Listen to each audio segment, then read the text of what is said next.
Welcome to the show. My name is Bill Simmons. We're coming off a 2-week sabbatical from the podcast.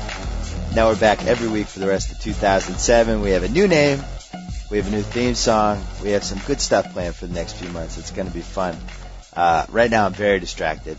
First of all, I'm hungover from last night because we filmed the ESPYs last night, and there are a couple post-ESPYs parties that were really surreal. Like, just strange to see recognizable athletes drinking, working it with ladies, seeing Maria Sharapova in 4-inch high heels, seeing Paris Hilton dancing on a bar after she claimed she was a changed woman.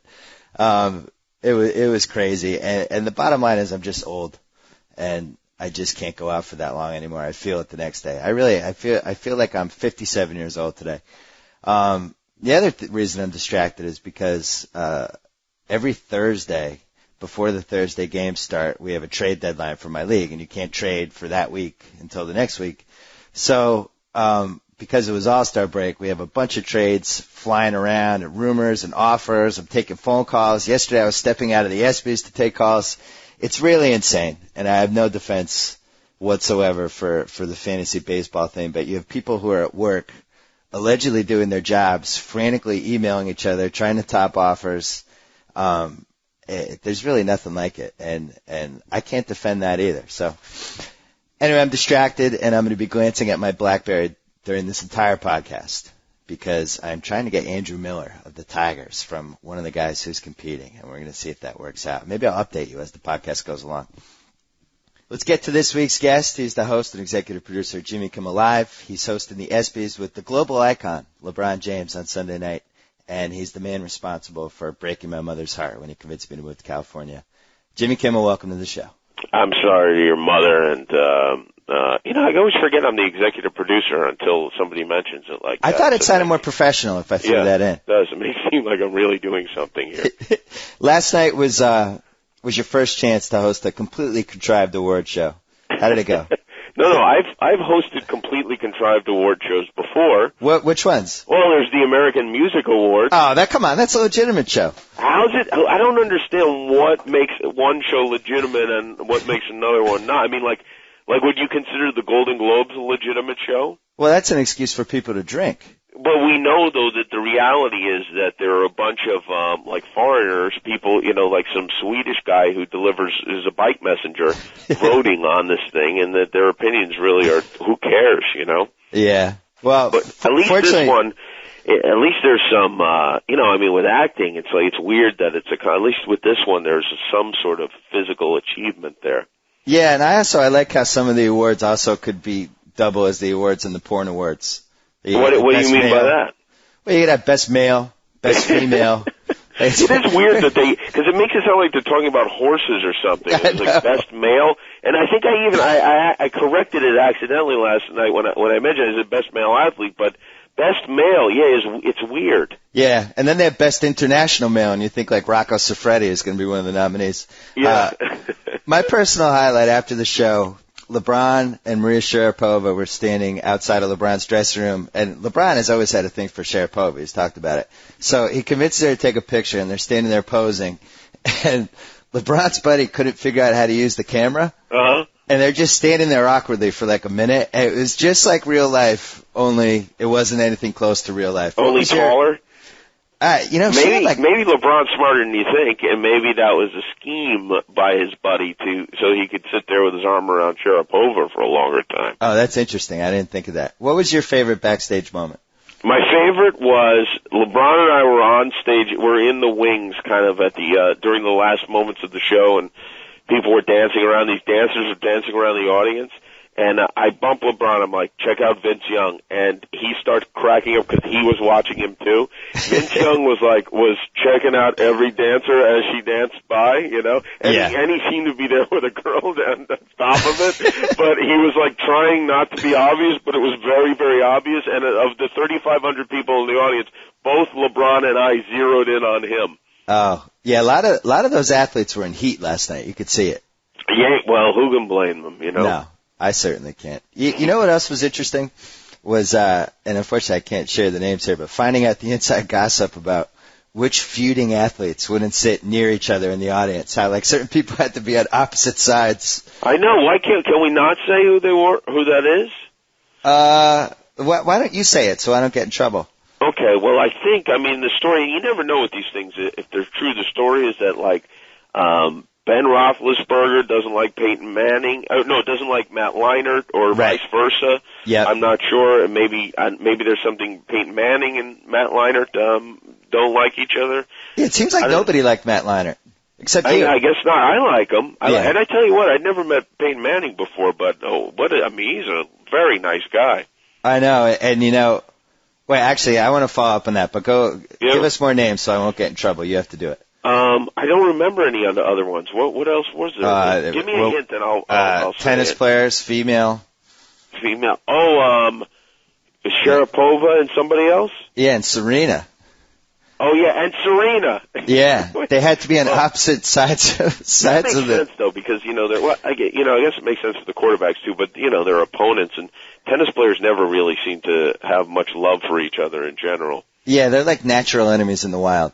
Yeah. It's a very individual that was sport. interesting, all the politics of who sits where, and, I actually invited Mike Tyson to the show, and they stuck him in the second balcony, which could have really have been a terrible mistake for everyone. But I think he moved closer to the front as the show went on, so I was relieved. Well, I thought that he actually wanted to be out of the limelight. Is that right? Yeah, I'm pretty sure.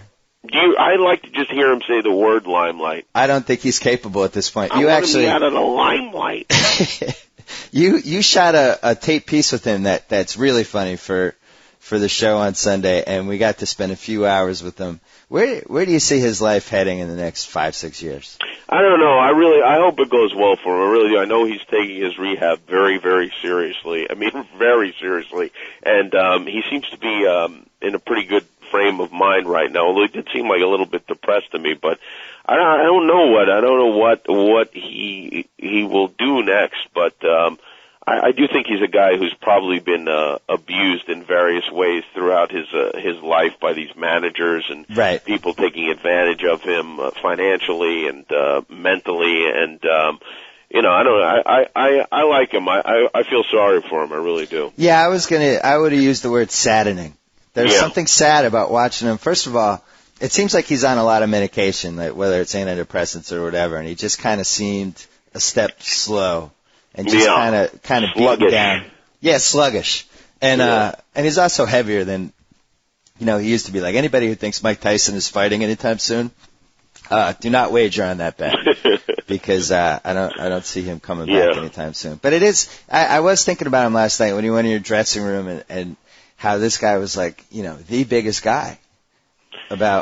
In 1988, 1989, Jordan hadn't quite hit the stratosphere yet. I think Jordan was the biggest athlete. Tyson was the biggest athlete in sports. Well, it's an interesting thing because for most athletes, he had the rape conviction, and obviously there was that tainted him in the public eye, and then it seemed like he kind of like came back and people were interested in him again. But now it's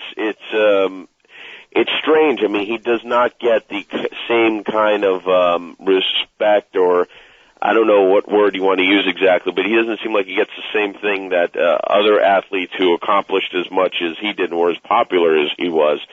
And I really don't. It's weird because it would make sense if it was because of the arrest, but it doesn't seem like that's the reason. It just seems like people are like, well, if you're not crazy, we're not interested in you, really. If you're going to spin out, we're interested. If you're going to be healthy, then we're not. The other interesting thing about him was that he always seemed to have like a weird sense of what his place was. That people saw him as the crazy boxer who did crazy things, and I think in his head he didn't quite feel that he was that way, but he was pigeonholed as that guy, and he kind of just became that guy. Yeah, or he almost said like, fine, if that's what you're going to think of me, then I don't care. But he's smarter than people would guess, I think, and he's got a pretty good sense of humor, and he really, I've seen him in some surprising situations where he's genuinely nice to people that he knows and doesn't know. Yeah, well, when he co-hosted your show, I was still working there.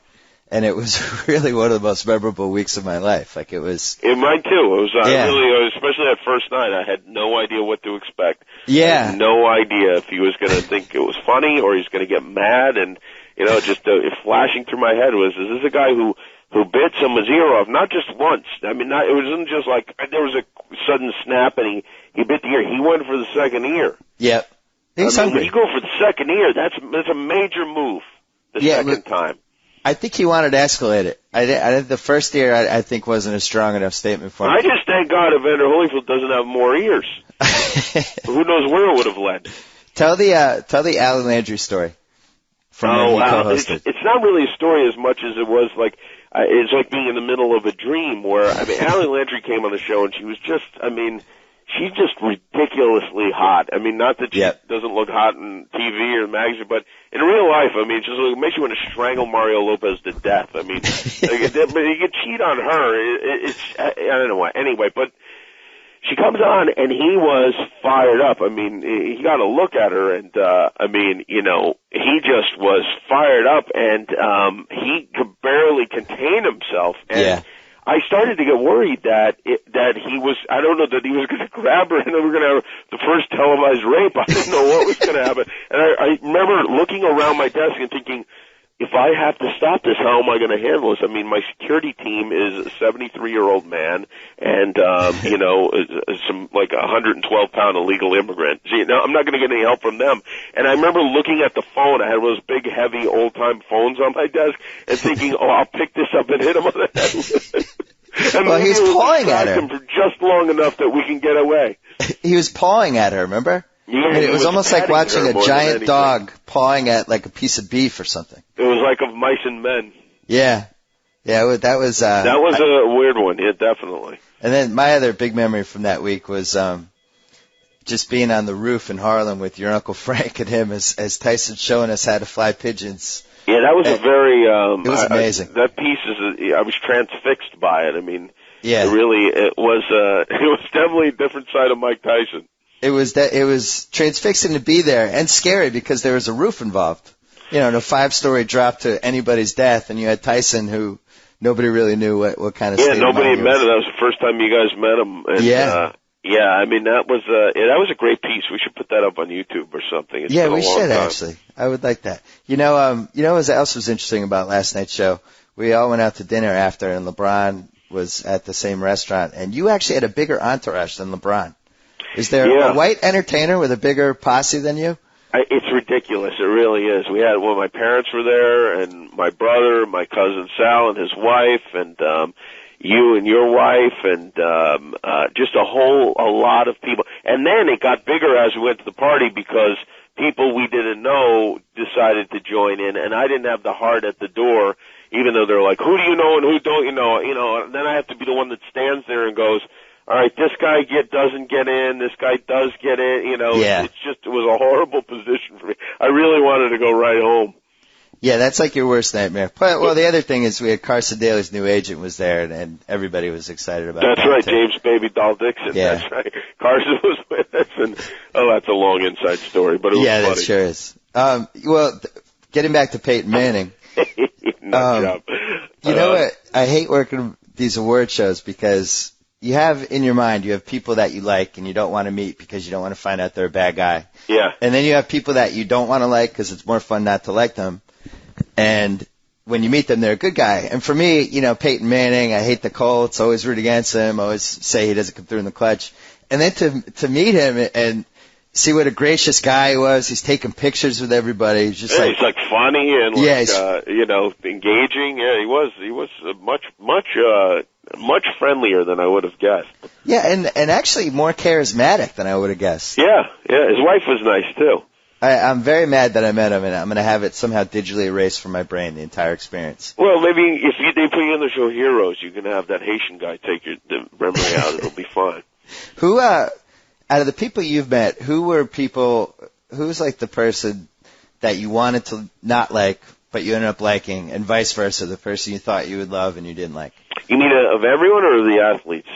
Just in general, celebrities, because you've been doing your show for 4.5 years now. Interesting. People that, I don't know, you might be able to help me more than you may remember this stuff better than I do. But I wouldn't say, there are people that I'm surprised by pleasantly. Like, sometimes, like, if there's a serious actress on the show and you go like, wow, oh, you know what?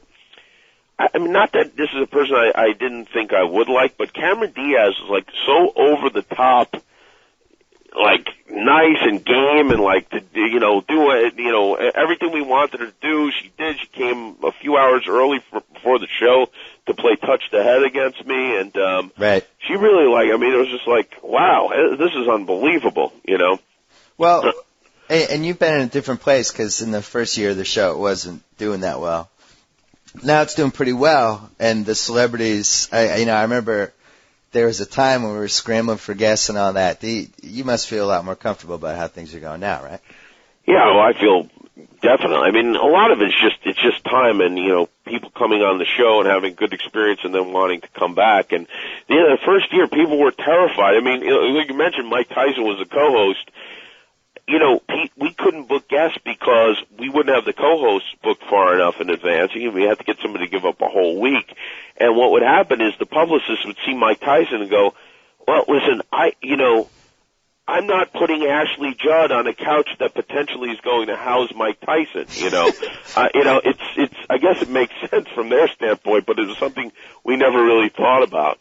Well, the other thing that we learned was that if you make one guest mad, that guest usually has a publicist that represents about 50 other potential guests, none of whom will now come on the show. Oh, yes, indeed. I remember the one time you had the girl from Joe Millionaire on, whatever her name was.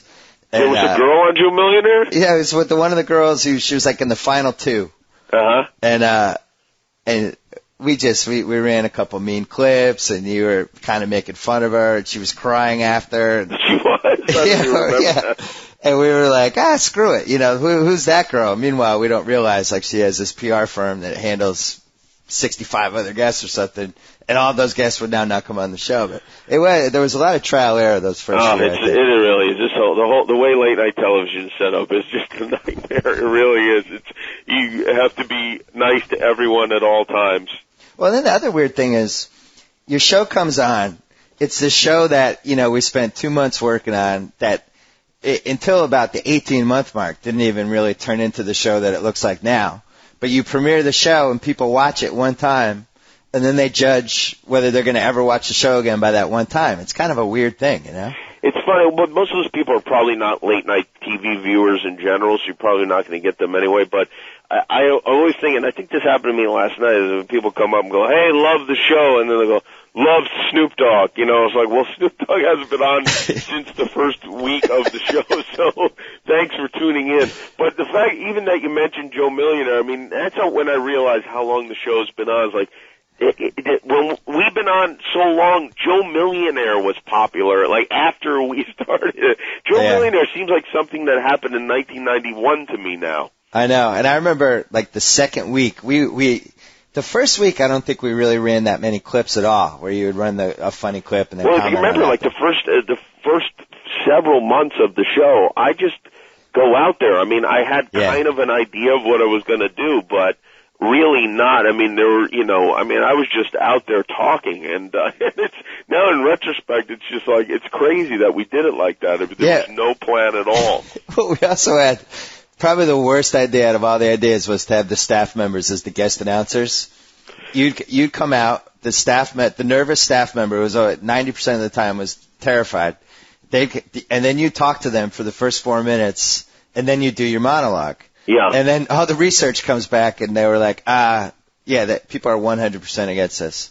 Well, it was just like 2 out of 5 of them would be interesting, but we mostly like to do it just to torment members of the staff, Yep. And it's like, sometimes it'd be interesting. Sometimes you have somebody that was, had something to talk about, but most of the time it was just, this guy in accounting really doesn't want to be on. Let's put him on.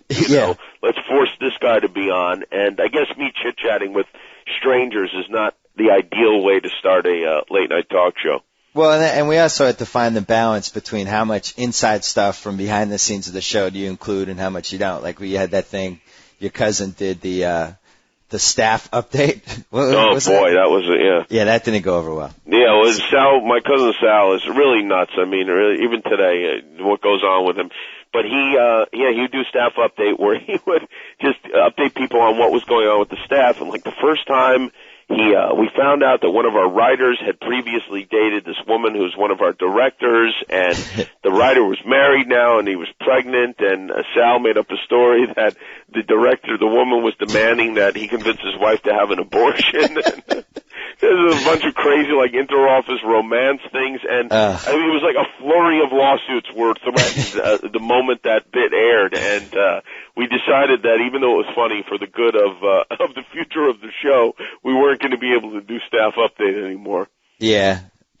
Somehow we made it out of that first year. Somehow, yeah. I mean, the first night on the air, I mean, the craziest thing is our executive producer was on the cover of the New York Times with one of our former juggy dancers from the Man Show on his shoulders. And now this is the day we premiere. He wakes up in the morning and gets a call from his wife because he's at a Super Bowl party, and they took a picture of him, gets a call from his wife going, what the hell is going on out there? She was in New York. And, I mean, it just kind of started from there. Well, I remember, like, the fourth show, because we always had the Corolla card. It's like, all right, well, we won't book Corolla, but the first time, you know, a guest calls in sick or maybe something falls out, that's when we'll have him. Right. And it was like, we had 3 episodes, and the fourth one, it was like, we can't get any guests. And it's like 2 hours before, and I think the guests were Corolla and the Armenian comedian. Yeah. Those were the 2 guests for episode 4, and I remember thinking, oh my God. Yeah, like, but still, I mean, really, that's not a bad way to go, you know. Yeah, Adam's always funny. I think people like seeing us together anyway. Absolutely. But the Armenian comedian, to me, I could do every night, fill the show with Armenian comedians. This guy is, actually, people can see him on there's a Ding Dong Show page on MySpace where Don Barris is our warm-up guy. He has all these crazy people gathered, and the Armenian comedian is one of the least funny people in the world, Armenian or not. But he thinks he's one of the funniest and most talented people in the world. And I think he did a ventriloquist act for us. And I think Adam wound up throwing his ventriloquist puppet into a vat of hot oil. Yeah, well, you know, I don't think you could call the Armenian comedian one of the least funny, because that still insinuates that he's mildly funny. He's not mildly funny. He's hilarious. I mean, well, he's hilarious, but not for the reasons he thinks he's hilarious. Yeah. No, I believe me, that was one of my favorite combos. It was just what scared me was that it was episode 4. Corolla was like gone to that well, yeah. Yeah, it was the Corolla was in the fire extinguisher case, waiting to be broken when we desperately needed him. And it was like, It was quite a come down from our first show, which was Snoop Dogg as co-host, George Clooney as our lead guest. We flew Warren Sapp in on a helicopter following the Super Bowl, and Coldplay then played on Hollywood Boulevard. And that's 4 nights later, we got Corolla, the Armenian comedian, and a woman who deep fries things. And then, I don't even know if that was the lowest point, because didn't we have... No, not even close. I think the worst was when you had that John Edward. What was that guy's name? That psychic. Yeah, John Edward. The psychic who wasn't psychic. Yeah, he talks to the dead, but he refused to. We booked him for a whole week to be the co-host, and we figured, this would be fun. Like, we had Jim Belushi on. He was going to talk to John Belushi in front of Jim, you know, like do some like weird things, and he's like, no, I can't talk to the dead on the show. Well, why not? He's like, it takes too long. And then I just remember thinking, why are you here? And why didn't we ask this question beforehand? Right. Well, and I remember, for me, the lowest point of the show was the week we had. It was a short week, but we had Monica Lewinsky as the co-host. And we're doing it for the ratings because it was Monica Lewinsky, but we wound up getting no ratings out of that because it was like the story was like 11 years old by that time. Well, and then the other thing is she refused to discuss anything that happened with Clinton. Yeah, and then I don't know if you remember this, but she came into my dressing room one night after the show. We had her ups and downs, and I was not happy with her performance as co-host. And she gave me a present. She gave me a CD. I don't remember or DVD of some movie that everyone has, and then she gave me she was looking at a bobblehead doll of Tommy Lasorda I had in my office, and she picked it up. She's like, "Oh, you know who this looks like?" And she's like, it actually did look like Bill Clinton at the time, and I was just wishing we could have some of that on the air. Well, and the best part was the last night we have Luke Perry on, who, for me was a highlight because I'm a big 90210 fan. I actually me and Tony made him reenact the scene when his dad's car blows up in the green room. But it's right near the end of the show, and Lewinsky has not mentioned Clinton once. You were not allowed to mention Clinton once. It's right near the end of the guest host week. And just randomly, Luke Perry, who I think had a few in him, starts hitting on Lewinsky and talking about, like, I've always dug you since the Bill Clinton thing. You're a sexy girl. You're naughty. Remember that? Well, I thought it was the opposite. I thought she was into him. She was into him, but then he started talking about the Clinton thing. And she was mortified, and you were, like, so delighted that you hadn't brought it up. It didn't come up. Yeah, it's good. If it's not me, it's not my fault. Yeah, that was, we had some good weeks. The guest host thing didn't work out, but it's weird because you can remember each week. I mean, and it did serve a purpose. It kind of got us through a difficult time. Oh, we also had we had some guys that turned out to be bigger stars. Like Patton Oswalt was on for a week. Dane Cook was on for a week. Yeah. All these guys, people didn't really know. It's kind of cool to see them blossom. Well, we watch football every Sunday at your house, and you have a living room with one giant TV and 4 smaller ones. 2 years ago, you turned a room off the kitchen into a second viewing room that has 4 TVs. So you have 9 TVs in your house plus 2 that are kind of high up in the kitchen. So you got, I think, 11 total? I have 17 total in the house. Don't forget the 3 I have outside in case people want to watch from the deck. Yeah. And the fact that some of these TVs are enormous, too. Yep. Including there's like one that's like, 100 inches? Yeah, 100-inch projection screen TV. So you put all those TVs in 2 years ago. Last year, you added a pizza oven. Yes. Which was fantastic. Mm-hmm. What do you have in store for this season? You know what? I've been trying, because I like to up the ante every year with something special. And it's hard because, we have the food going, we got the TVs, we got everything. And I was thinking the only thing that I'm toying with right now is some sort of massage situation where I get like some masseuses to come and give us massages while we watch the game.